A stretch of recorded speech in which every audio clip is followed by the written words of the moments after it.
नमस्कार दोस्तों, सौर एकेडमी में आपका स्वागत है। और आज हम एमपीपीएससी प्रैक्टिस सेट 5 की चर्चा करेंगे। ये एमपीपीएससी पटवारी, व्यापम, एसएससी सभी एग्जामों के लिए इम्पॉर्टेंट है और इसमें बहुत महत्वपूर्ण प्रश्नों को शामिल किया गया है और एक प्रश्न के साथ साथ 3 से 4 फैक्ट अतिरिक्त फैक्टों को भी कवर किया गया है। तो वीडियो को बहुत ध्यानपूर्वक देखिए और ज़्यादा से ज़्यादा लोगों तक शेयर कर दीजिए। चलिए आज की क्लास शुरू करते हैं। आज का जो पहला प्रश्न है, भारत में सबसे बड़ा बाघ अभयारण्य रिजर्व कहाँ है?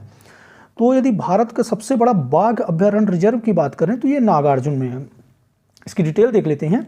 ये आंध्र प्रदेश में है, आंध्र प्रदेश में, और इसका जो पूरा नाम है नागार्जुन सागर श्रीशैलम भी बोला जाता है। और ये क्षेत्रफल की दृष्टि से सबसे बड़ा बाघ आरक्षित क्षेत्र है। इसके यदि हम क्षेत्रफल की बात करें तो 3,56,000 किलोमीटर के लगभग है, हेक्टेयर में है। और यदि दूसरे स्थान की बात करें बाघ अभयारण्य में तो इंद्रावती है दूसरे स्थान पे। और यहाँ पे दिए हुए ऑप्शन में कार्बेट की देख लें तो कार्बेट नेशनल पार्क भारत का पहला नेशनल पार्क है। कार्बेट नेशनल पार्क कौन सा? भारत का पहला नेशनल पार्क है। मानस की बात कर लें तो ये आसाम में है। मानस कहाँ है? आसाम में। और यदि पेंच अभयारण्य की बात करें तो ये मध्य प्रदेश के जो दक्षिण वाला क्षेत्र है, छिंदवाड़ा सियोनी वाला क्षेत्र, वहाँ पे स्थित है। और इसका कुछ क्षेत्रफल महाराष्ट्र के नागपुर जिले में भी आता है। तो चलिए देखते हैं नेक्स्ट क्वेश्चन। निम्नलिखित में से कौन सा एक पवन की दिशा को प्रभावित करने वाला कारक नहीं है? तो जो यहाँ पे देखें, पवन की दिशा को प्रभावित करने वाले कारक में तो दाब प्रवणता भी प्रभावित करती है, घर्षण भी प्रभावित करती है और कोरियालिस प्रभाव भी प्रभावित करता है। यहाँ पे जो चुंबकत्व है इसका किसी भी तरह से पवन की दिशा में प्रभाव नहीं पड़ता है। तो इसका जो राइट आंसर हो जाएगा चुंबकत्व हो जाएगा, मैग्नेटिक। नेक्स्ट देख लेते हैं। निम्नलिखित में से कौन सा एक कथन सही नहीं है? देखते हैं ऑप्शन। संसार में 50% से अधिक प्राणी जातियां उष्ण कटिबंधीय वर्षा वनों में पाई जाती है। ये सही है, उष्ण कटिबंधीय वर्षा वनों में अधिक जनसंख्या पाई जाती है। 1/3 पृष्ठभूमि शुष्क और अर्धशुष्क है, ये भी सही है। महासागर में प्लवी पादप, जो पादप प्लवक होते हैं, संसार के आधे से अधिक ऑक्सीजन उत्पादित करते हैं, ये भी सही है। नेक्स्ट देख लेते हैं। संसार की जो महत्वपूर्ण मरुभूमि है, मरुभूमि मतलब राजस्थान, विषुवतीय वृत्त के आसपास स्थित है, ये गलत है। यदि हम देखें तो जो जितने भी मरुभूमि हैं, जितने भी रेगिस्तान हैं, ये 23.5 डिग्री उत्तरी अक्षांश और 23.5 डिग्री दक्षिणी अक्षांश, मतलब 23.5 डिग्री उत्तरी अक्षांश कर्क रेखा और 23.5 डिग्री दक्षिणी अक्षांश मकर रेखा, यहाँ पे स्थित है। हम चाहे किसी भी मरुभूमि की बात कर लें, सहारा मरुस्थल की बात कर लें, ये उत्तरी अक्षांश में पाया जाता है। थार मरुस्थल, आटाकामा मरुस्थल, कालाहारी मरुस्थल, ये सभी के सभी कहाँ हैं? कर्क और मकर रेखा में पाए जाते हैं, ना कि विषुवत वृत्त में पाए जाते हैं। तो इसका जो ये ऑप्शन गलत हो जाएगा। चलिए नेक्स्ट देखते हैं। किस अनुच्छेद में के अंतर्गत संघ एवं राज्यों के लोक सेवा आयोग के गठन का प्रावधान है? तो जो संघ और लोक सेवा के आयोग के गठन का प्रावधान है तो अनुच्छेद 315 में है। किसमें है? अनुच्छेद 315 में। और अनुच्छेद 315 में वर्णन है कि संघ और राज्य लोक सेवा आयोग मतलब संघ और लोक सेवा आयोग होगा और इसमें एक अध्यक्ष और कुछ सदस्य होते हैं। यदि हम 315 की बात करें तो आयोग का गठन का वर्णन मिलता है। 316 में सदस्यों की नियुक्ति और पदावधि का वर्णन मिलता है और 317 में किसी भी सदस्य को हटाया जाना होता है, उसके निलंबन आदि संबंधित वर्णन 317 में मिलता है। तो ये भी याद रखिएगा। तो संघ और राज्यों के लिए लोकसभा के गठन की बात कौन करता है? अनुच्छेद 315 करता है। नेक्स्ट देख लेते हैं। मध्य प्रदेश शासन द्वारा प्रदेश के खेल प्रशिक्षकों को दिया जाने वाला जो राज्य पुरस्कार वो कौन सा है? तो इसमें से जो पुरस्कार है वो विश्वामित्र पुरस्कार है। कौन सा? विश्वामित्र पुरस्कार। और इसकी शुरुआत 1994 में हुई थी।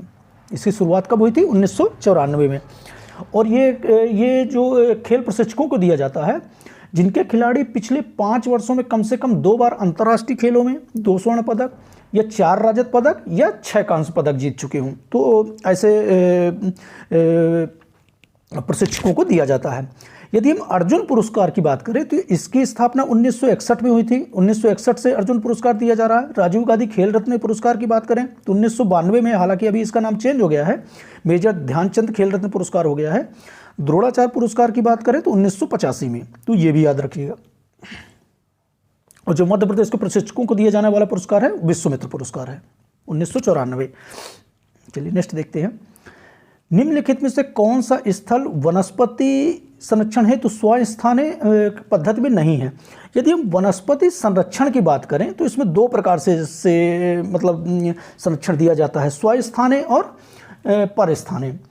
स्वास्थानीय क्या होता है? स्वास्थानीय संरक्षण के अंतर्गत जीव और वनस्पति जातियों को, जो जीव और वनस्पति जातियां उनके वास क्षेत्र में ही संरक्षण दिया जाता है, जहाँ पे वो रह रहे हैं वहीं पे संरक्षण दिया जाता है। जैसे राष्ट्रीय उद्यान हो गया, वन्य जीव अभ्यारण्य हो गया और जैव मंडली शामिल हो गया। और यहाँ पे देखें तो जीव मंडल आरक्षित क्षेत्र ये स्वास्थानीय है, राष्ट्रीय उद्यान, वन्य प्राणी उद्यान ये सब क्या स्वास्थानीय है। यहाँ पे जो इन स्वास्थानीय पद्धति में नहीं है वो वनस्पति उद्यान नहीं है। और ब्रास्थानीय को भी देख लेते हैं। संरक्षण के अंतर्गत जीव और वनस्पति जातियों को उनके वास क्षेत्र से हटाकर अन्यत्र कहीं संरक्षण दिया जाता है, वहाँ से हटाकर उनको अन्यत्र कहीं संरक्षण दिया जाता है। और वहाँ पे जो उनके जलवायु दशाएं हैं वहाँ पे उनको जलवायु दशाएं प्रदान की जाती हैं। और इस टाइप में जैसे प्राणी उद्यान हो गया, वनस्पति उद्यान हो गया, बीज बैंक हो गया, पराग एवं बीजाणु बैंक हो गया, जीन बैंक इत्यादि हो गया, इसके जो ब्रास्थानीय संरक्षण के उदाहरण हैं, तो ये भी याद रखिएगा। चलिए नेक्स्ट देखते हैं। Biocarbon first initiative for sustainable forest landscape का प्रबंधन निम्नलिखित में से कौन करता है? तो ये विश्व बैंक करता है। कौन करता है? विश्व बैंक करता है। और इसमें बहुत सारी सरकारों का समर्थन प्राप्त होता है। और ये किस उद्देश्य से किया जाता है कि विकासशील देशों में जो वनों की कटाई होती है और वनों में गिरावट होती है तो प्रभाव क्या पड़ता है कि उसके गलत प्रयोग से ग्रीन हाउस की जो उत्सर्जन मात्रा होती है वो कम हो जाती है। तो उस प्रभाव को रोकने के लिए ये biocarbon and fund initiative for sustainable forest landscape का प्रबंधन किया जाता है। और किसके द्वारा? बैंक, इसके विश्व बैंक द्वारा किया जाता है। इसमें आर्थिक सहायता भी प्रदान की जाती है विकासशील देशों को। नेक्स्ट देख लेते हैं। मध्य प्रदेश के सर्वोच्च खेल सम्मान विक्रम पुरस्कार से सम्मानित होने वाले खिलाड़ियों की संख्या वर्ष 2019 में 10 से बढ़ाकर 12 कर दी गई। पहले 10 खिलाड़ियों को दिया जाता था, अब जो दिया जाता है 12 खेलों के खिलाड़ियों को दिया जाता है। तो उसमें से 2 नए खेलों को शामिल किया गया है। वो दोनों नए खेल कौन से हैं? तो वो 2 नए खेल हैं पर्वतरोही और नॉन ओलंपिक। अभी 2 और नए खेलों को शामिल किया गया है 2019 के बाद। अब 12 खेलों के खिलाड़ियों को दिया जाता है, पर्वतरोही और नॉन ओलंपिक, ये भी याद रखिएगा। और इसकी जो पुरस्कार राशि 5 लाख रुपए है। और ये जो विक्रम पुरस्कार है ये 1990 से शुरू किया गया था। विक्रम पुरस्कार कब से शुरू किया गया था? शुरुआत हुई थी 1990 से, तो ये भी याद रखिएगा। चलिए नेक्स्ट देखते हैं। मध्य प्रदेश में खेल युवक कल्याण विभाग की स्थापना कब हुई? तो जो खेल युवक कल्याण विभाग की स्थापना हुई थी इसमें 1975 में हुई थी। 1975 में हुई थी। कब हुई थी? 1975 में। नेक्स्ट देख लेते हैं। मध्य प्रदेश सरकार द्वारा दिया जाने वाला एकलव्य पुरस्कार संबंध किससे है? जो एकलव्य पुरस्कार का संबंध है वो किससे है? खेल से है। एकलव्य पुरस्कार का संबंध किससे है? खेल से। और ये 1997 से शुरुआत हुई थी। एकलव्य पुरस्कार की शुरुआत 1997 से हुई थी। और ये किन्हें प्रदान किया जाता है? जिनकी उम्र 19 वर्ष से कम हो।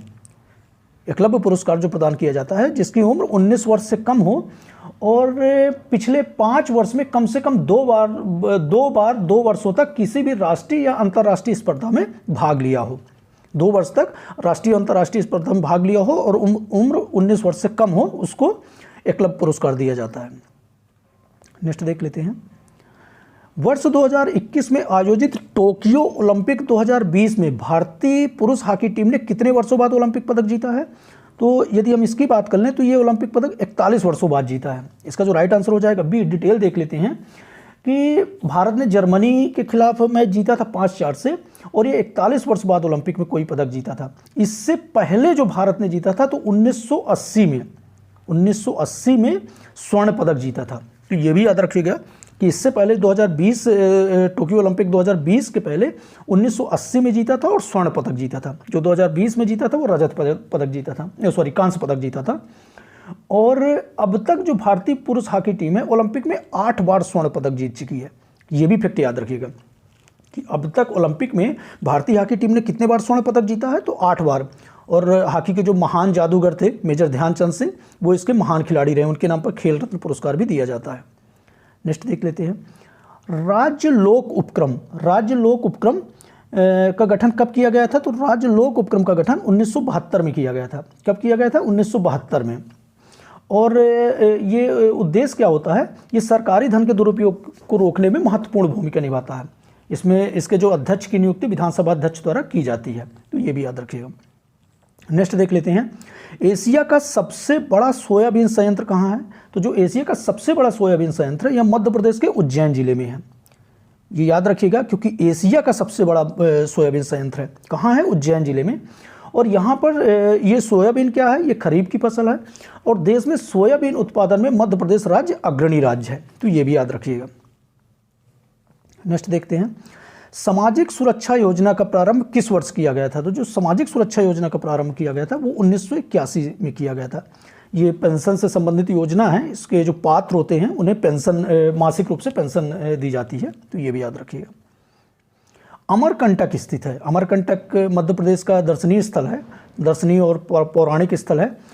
तो ये कहाँ है? मध्य प्रदेश, मध्य प्रदेश के अनूपपुर जिले में, अनूपपुर जिले में। और जो मैकाल पर्वत श्रेणी है वहाँ पे स्थित है और अमरकंटक से संबंधित है। अमरकंटक में दो महत्वपूर्ण नदियाँ, एक नर्मदा नदी निकलती है और सोन नदी निकलती है। ये दो महत्वपूर्ण नदियाँ अमरकंटक से निकलती हैं, ये भी याद रखिएगा। और उसके अलावा ये ऋषि मुनियों की तपोभूमि रही है।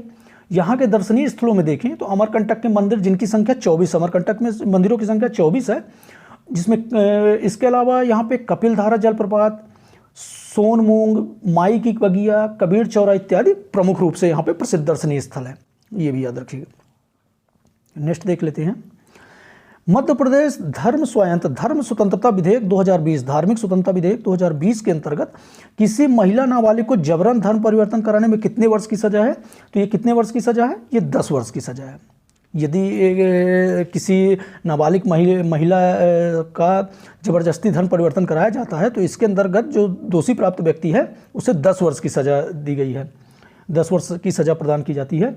और मध्य प्रदेश कैबिनेट ने जो ये विधेयक लाया था, धार्मिक स्वतंत्रता विधेयक, 27 दिसंबर, ये डेट याद रखिएगा, 27 दिसंबर 2020 को इसको सैद्धांतिक मंजूरी मिली थी, 27 दिसंबर 2020 को, ये डेट को याद रखिएगा।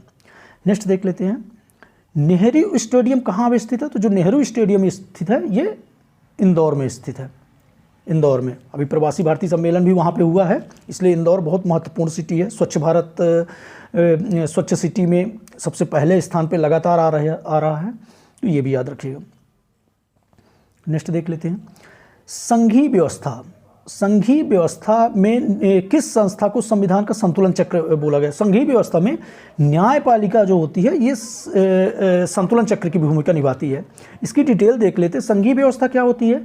संघीय व्यवस्था जिसमें राज्य की शक्ति केंद्रीय सरकार और प्रांतीय शक्ति में बटी होती है, मतलब जो शक्तियाँ होती हैं उनका स्पष्ट विभाजन होता है केंद्रीय और राज्य में। और यदि इनके बीच में कोई विरोध, कोई कंट्राडिक्शन होता है तो उसका निराकरण कौन करता है? न्यायपालिका करता है। इसलिए संविधान का संतुलन चक्र बोला जाता है। केंद्र और राज्यों के बीच जो संतुलन बैठाता है वो कौन बैठाता है? केंद्र, न्यायपालिका बैठाती है। और इसके अलावा न्यायपालिका को संविधान का संरक्षक भी बोला जाता है, तो ये भी याद रखिएगा। न्यायपालिका को क्या बोला जाता है? संविधान का संरक्षक। यदि प्रश्न आता है कि संविधान का संरक्षक कौन है, तो ये न्यायपालिका है। चलिए नेक्स्ट देखते हैं, वर्ष 1939 में सभी प्रांतों में भारतीय मंत्रियों द्वारा त्यागपत्र देने का निम्नलिखित में से कौन सा कारण था? वर्ष 1939 में, वर्ष 1939 द्वितीय विश्व युद्ध के समय है। इसका जो प्रमुख कारण था वो हम समझ लेते हैं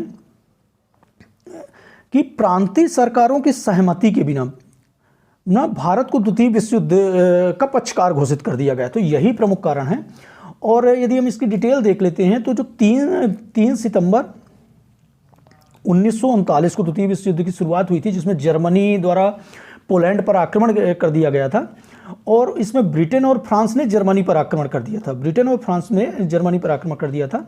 तो जो भारत में तत्कालिक वायसराय थे लॉर्ड लिंथगो ने भारतीयों के बिना अनुमति के ये घोषणा कर दी कि भारत भी जर्मनी के विरुद्ध ब्रिटेन के साथ युद्ध करेगा। और इसी के विरोध में कांग्रेस शासित प्रदेशों के मंत्रियों ने कांग्रेस कार्य समिति की अनुमति के बाद 15 नवंबर 1939 को मंत्रिमंडल से त्यागपत्र दे दिया था।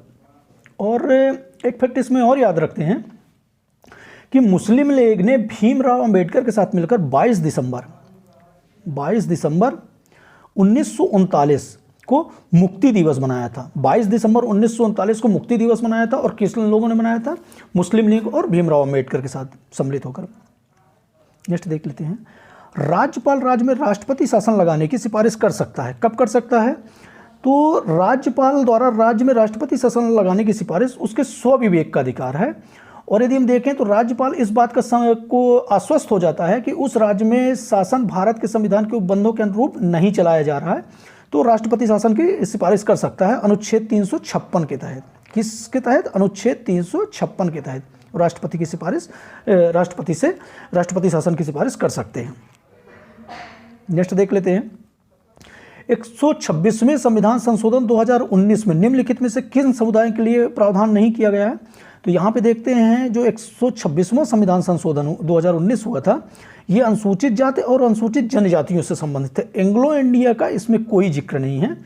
और डिटेल समझ लेते हैं कि संविधान का जो 126वां संविधान संशोधन 2019 में किया गया था, देश के सभी विधानसभाओं में अनुसूचित जातियों और जनजातियों के लिए आरक्षण की वर्तमान व्यवस्था को 10 वर्ष और आगे बढ़ाने का प्रावधान था।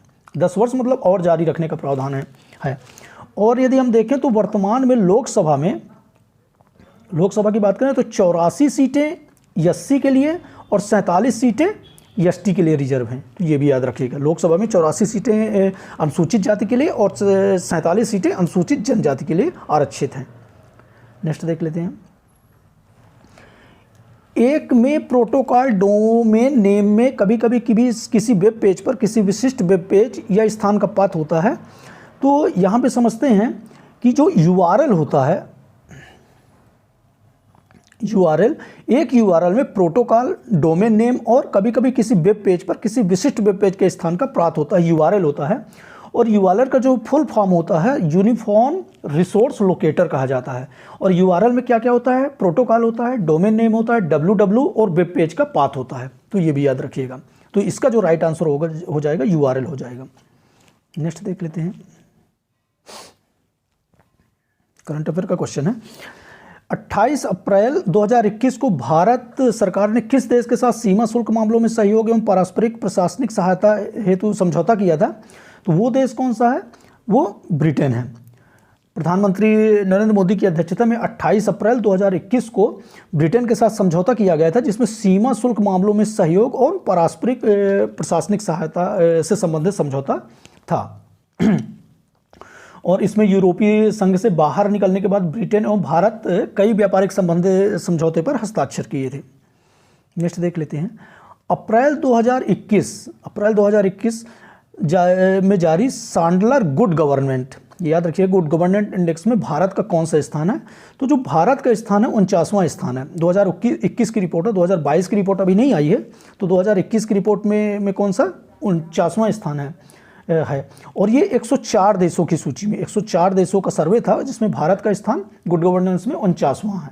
ये भी याद रखिएगा। यदि हम इसके पड़ोसी देशों की बात करें तो पाकिस्तान का इसमें 90वां है, श्रीलंका का 74वां है और नेपाल का 92वां है। नेक्स्ट देख लेते हैं, विज्ञान अन्वेषण दिवस कब मनाया जाता है? तो जो विज्ञान अन्वेषण दिवस मनाया जाता है वो 20 जुलाई को मनाया जाता है। विज्ञान अन्वेषण दिवस किस दिवस को मनाया जाता है? 20 जुलाई को। और ये 1984 से प्रारंभ किया गया था।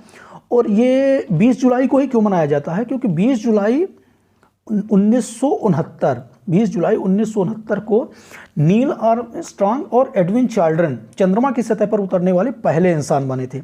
तो उनकी ही याद में 20 जुलाई को विज्ञान अन्वेषण दिवस मनाया जाता है। और इसकी शुरुआत अमेरिका ने की थी 1984 में। नेक्स्ट देख लेते हैं, मध्य प्रदेश सरकार द्वारा खेल प्रशिक्षकों को कौन सा पुरस्कार दिया जाता है? इसकी चर्चा हालांकि हम कर चुके हैं।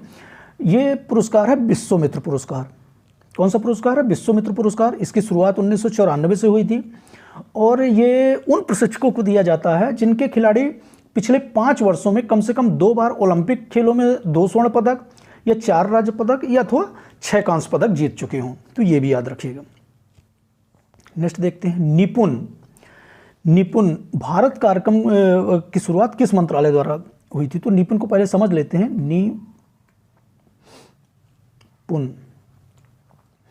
निपुण का जो फुल फॉर्म है national initiative of proficiency and reading with understanding and numeracy है। जैसे निपुण का फुल फॉर्म क्या है? National initiative of proficiency and reading with understanding and numeracy. और इसकी जो शुरुआत की गई थी वो शिक्षा मंत्रालय द्वारा की गई थी। इसकी शुरुआत की गई थी शिक्षा मंत्रालय द्वारा, और इसके जो उद्देश्य था, भारत के प्रत्येक बच्चे को 2026-27 तक ग्रेड 3 के अंत तक मूलभूत साक्षरता और संख्यात्मक प्राप्ति सुनिश्चित करना। क्या करना? मूलभूत साक्षरता और संख्यात्मक प्राप्ति सुनिश्चित करना। और ये केंद्र सरकार द्वारा प्रायोजित योजना है। और किसके द्वारा शुरुआत की गई थी? शिक्षा मंत्रालय के द्वारा। और निपिन का फुल फॉर्म भी याद रखिएगा।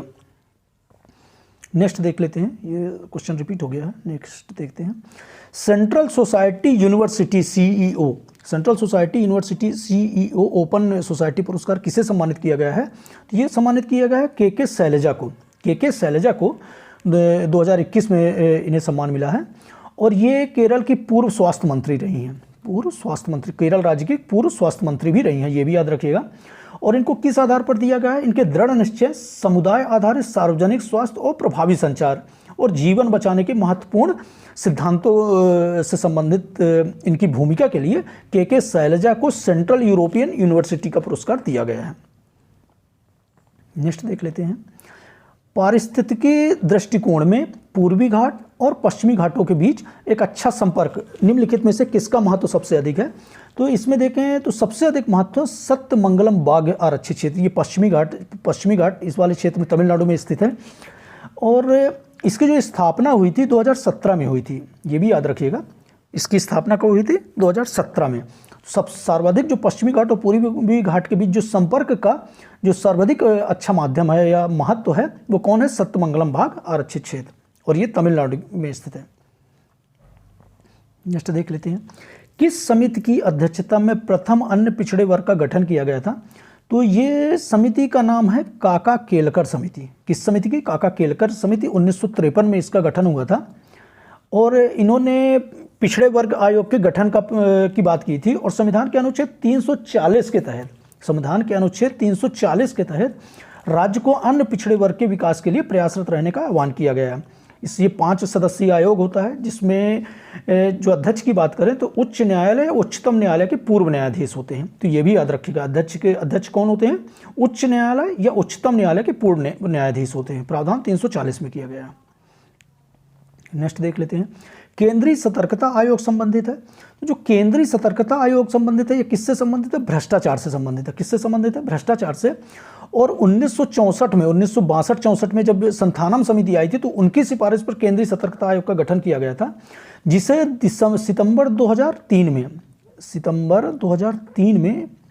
में संसद द्वारा पारित के विधि द्वारा इसे सांविधिक दर्जा दिया गया। कौन सा दर्जा? सांविधिक, संवैधानिक नहीं, सांविधिक। संविधान में बाद में शामिल किया गया है। तो इसे सांविधिक दर्जा 2003 में दिया गया। गठन इसका 1962-64 के बीच संथानम समिति की सिफारिश पर किया गया था। तो ये भी याद रखिएगा। और इसका जो मुख्य कार्य है भ्रष्टाचार को रोकना। नेक्स्ट देख लेते हैं, चंद्रमा पर जाने के लिए दुनिया की पहली प्राइवेट फ्लाइट योजना का नाम क्या है? ये मून फ्लाइट है। कौन है? मून फ्लाइट है। और ये अमेरिका द्वारा भेजा जा रहा है। अमेरिका पहला देश ऐसा बना है कि चंद्रमा पर जाने के लिए पहली प्राइवेट फ्लाइट लॉन्च करने वाला देश अमेरिका पहला देश बना है विश्व का। ये भी याद रखिएगा। नेक्स्ट देख लेते हैं, पर्यावरण में निर्मुक्त होने वाली सूक्ष्म कणिकाएं माइक्रोबिट्स के विषय में अत्यधिक चिंता है। जो माइक्रोबिट्स होते हैं, ये क्या होते हैं? ये प्लास्टिक के अंश और रेसे होते हैं। जो प्लास्टिक के अंश हम जो टूथपेस्ट वगैरह और ये सब फेस वॉश, बॉडी क्रीम वगैरह यूज करते हैं, उसमें पाया जाता है। तो ये प्लास्टिक के अंश होते हैं। और इनका आकार जो होता है वो 1 mm से भी छोटा होता है, कम होता है। और उपयोग इसका टूथपेस्ट, साबुन, फेस वॉश, बॉडी क्रीम जैसे उत्पादों में किया जाता है। और ये क्या करते हैं? अपने सूक्ष्म आकार के कारण सीवेज के रास्ते से सागरों और महासागरों में पहुंचकर समुद्री परितंत्र के समक्ष पर्यावरण की समस्या उत्पन्न कर रहे हैं। समुद्री परितंत्र को हानि पहुंचा रहे हैं। तो सबसे जो महत्वपूर्ण वो है समुद्री परितंत्र के लिए हानिकारक। और यदि हम बात करें तो 2018 में यूके ने माइक्रोबिट्स के प्रयोग पर रोक लगा दिया है। ये भी याद रखिएगा। नेक्स्ट देख लेते हैं, निम्नलिखित में से किस यौगिक को गेमेक्सिन कहा जाता है? तो किसको गेमेक्सिन कहा जाता है? ये बेंजीन हेक्साक्लोराइड को। किसको? बेंजीन हेक्साक्लोराइड को। और इसके यदि हम फार्मूले की बात करें तो C6H6Cl6 होता है और ये बेंजीन और क्लोरीन की अभिक्रिया में बनता है। और यदि हम इसके उपयोग की बात करें तो सफ़ेद चींटी, लीफ हुपर, टर्माइट आदि को नष्ट करने के काम में आता है। नेक्स्ट देख लेते हैं। किसी बल्लेबाज द्वारा क्रिकेट की गेंद को मारने पर गेंद समतल जमीन पर लुढ़कती है और कुछ दूर लुढ़कने के बाद गेंद जाती है और गेंद रुकने के बाद धीमी होती है। इसका जो राइट आंसर हो जाएगा कि गेंद की गति की दिशा में एक विपरीत बल कार्य करता है। जब क्रिकेटर बॉल को मारता है तो वो समतल जमीन से घर्षण करते हुए जाती है, जिसके कारण उसके एक विपरीत अपेक्षित बल कार्य करता है जो बॉल के ऊपर बॉल को रोकने का कार्य करता है और जिसके कारण गेंद की गति जो होती है वो धीमी हो जाती है। तो इसका याद रखने का कि गेंद पर गति की दिशा से विपरीत एक बल कार्य करता है, तो ये भी याद रखिए। नेक्स्ट देख लेते हैं।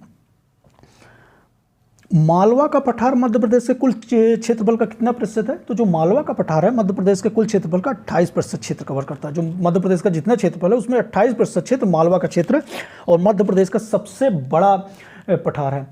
और इस पठार से नर्मदा नदी, ये जो पठार की स्थिति है नर्मदा नदी, ये नर्मदा नदी के उत्तर में स्थित है। नर्मदा नदी इसके दक्षिण में बहती है और ये दक्कन ट्राइब का विभाग है। और इस पठार का जो निर्माण हुआ था वो लावा से हुआ था। और कर्क रेखा, इस पठार को कर्क रेखा 2 भागों में विभाजित करती है, ये भी याद रखिएगा। और एक फैक्ट और याद रखिएगा कि जो मालवा के पठार की जो सबसे ऊंची चोटी है वो सिंगार की चोटी है। सबसे ऊंची चोटी का नाम क्या है? सिंगार है। इसकी जो 881 मीटर इसकी ऊंचाई है। नेक्स्ट देख लेते हैं। नर्मदा सोन घाटी की औसत ऊंचाई कितनी है? तो जो नर्मदा सोन घाटी की औसत ऊंचाई है वो 300 मीटर है। नर्मदा सोन घाटी की औसत ऊंचाई 300 मीटर है। ये एक भ्रंश घाटी है और इस क्षेत्र में चूने के पत्थर, संगमरमर, कोयला, टंगस्टन आदि पाया जाता है। जो खनिज संसाधन कौन कौन से हैं? चूने का पत्थर, संगमरमर, कोयला और टंगस्टन पाया जाता है। और ये प्रदेश का सर्वाधिक जायद फसल वाला क्षेत्र है। यदि जायद फसल में सर्वाधिक की बात करें तो नर्मदा सोन घाटी में ही इस फसल का उत्पादन होता है, जायद फसल का। नेक्स्ट देख लेते हैं। निम्न में से किसमें जबेरा का गुम्मद स्थित है? तो जबेरा का जो गुम्मद स्थित है वो कगार भूमि में स्थित है। जबेरा का गुम्मद कगार भूमि में स्थित है और कगार प्रदेश मालवा पठार के उत्तर पूर्व में है। मालवा पठार है, उसके उत्तर पूर्व में कगार भूमि स्थित है और ये कर्क रेखा के भी उत्तर में आता है। चूँकि कर्क रेखा मालवा को 2 भागों में विभाजित करती है, इसके जो उत्तरी भाग में कगार भूमि आती है। ये त्रिकोणाकार का पठारी क्षेत्र होता है। नेक्स्ट देख लेते हैं। निम्न में से मध्य प्रदेश के किस जिले की सीमा उत्तर प्रदेश को स्पर्श नहीं करती है? यदि हम देखें तो उत्तर प्रदेश से देखें तो यहाँ पे भिंड उत्तर प्रदेश की सीमा को स्पर्श करती है, सतना भी करता है, शिवपुरी करता है, श्योपुर नहीं करता है। श्योपुर जो है ये सीमा को नहीं करता है। और यदि श्योपुर की बात करें तो ये 1998 में इसका गठन हुआ था। 1998 में मुरैना जिले से पृथक होकर इसको बनाया गया था। और इसमें एक फैक्ट और है श्योपुर का, ये राज्य का सर्वाधिक कुपोषित जिला है। यदि राज्य का सबसे कुपोषित जिला वो कौन सा है? श्योपुर है। नेक्स्ट देख लेते हैं। राज्य में किस जिले में मृदा अपरदन की समस्या है? तो मृदा अपरदन की जो समस्या है राज्य में वो सभी को पता है कि चंबल नदी द्वारा मृदा अपरदन किया जाता है। जो उत्तरी क्षेत्र होता है इसमें मुरैना सबसे ज़्यादा, भिंड, मुरैना और श्योपुर वगैरह का क्षेत्र सबसे ज़्यादा प्रभावित क्षेत्र होता है। और चंबल नदी द्वारा खड्डों और बीहड़ों का निर्माण भी होता है, तो ये भी याद रखिएगा। इस तरह से आज के जो हम महत्वपूर्ण प्रश्नों को अभ्यास सेट में शामिल किया है। और वीडियो को ज़्यादा से ज़्यादा लोगों तक शेयर कीजिए और इसी तरह के अन्य वीडियो, अन्य प्रैक्टिस सेट के साथ हम फिर उपस्थित होंगे। मिलते हैं नेक्स्ट वीडियो में। धन्यवाद।